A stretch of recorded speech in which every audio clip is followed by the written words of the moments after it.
En ville ici, comment être autonome financièrement? Quand on est financièrement à l'aise, quand on est financièrement épanoui, on peut également échapper ou éviter des violences basées sur le genre. La société, des fois, oublie l'importance de la femme.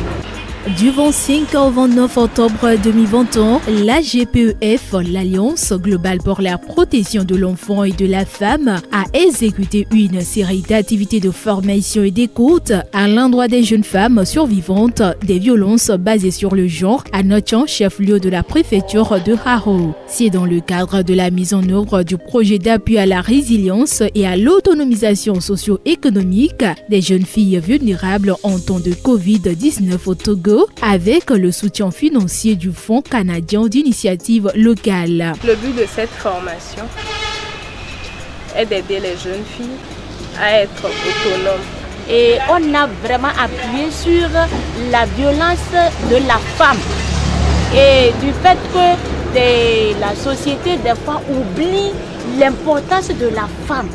Une équipe formatrice de la GPEF Togo a renforcé les capacités de 20 jeunes filles venues des 4 communes de Haro sur les mécanismes de la protection et de promotion des droits de la femme, le leadership et l'estime de soi, ainsi que sur les droits à la santé sexuelle et reproductive. Dans le cadre du présent projet, qui concerne l'appui à la résilience et à l'autonomisation socio-économique des jeunes filles vulnérables en temps de Covid, nous avons initié cet atelier de 5 jours qui est scindé en 2 parties. 3 jours de formation sur les modules et les 2 jours serviront à des formations sur les activités génératrices de revenus.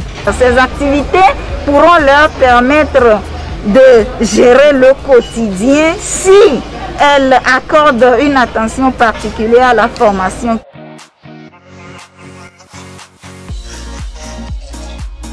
Au cœur de cette formation de renforcement de capacité, les 20 jeunes filles participantes ciblées ont bénéficié des mains des formateurs des kits de dignité composés entre autres de serviettes hygiéniques réutilisables, de détergents, de cache-nez. Cette formation, les jeunes filles se sont intéressées à ce que je leur ai appris.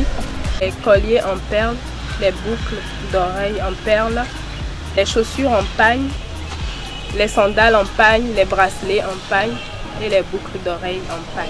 Par ailleurs, on note durant cette formation des pères éducatrices une séance d'écoute et d'orientation collective avec un psychologue ainsi qu'une formation en activité génératrice de revenus pour l'autonomisation socio-économique de ces jeunes filles. Leurs capacités ont été renforcées sur la technique de perlage.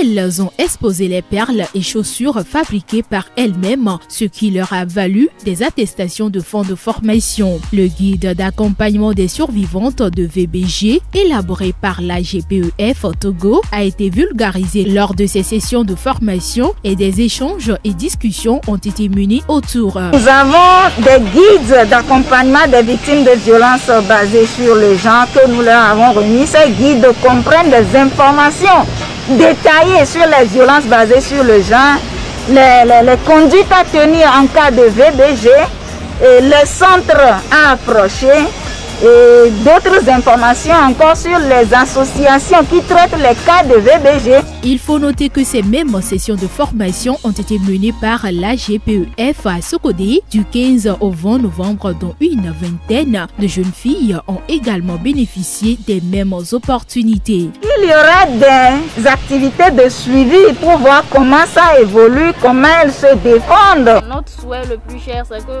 cette formation s'étend à plusieurs autres communautés. Grâce à l'ONG AGPF, aujourd'hui, je peux dire que je peux être autonome financièrement.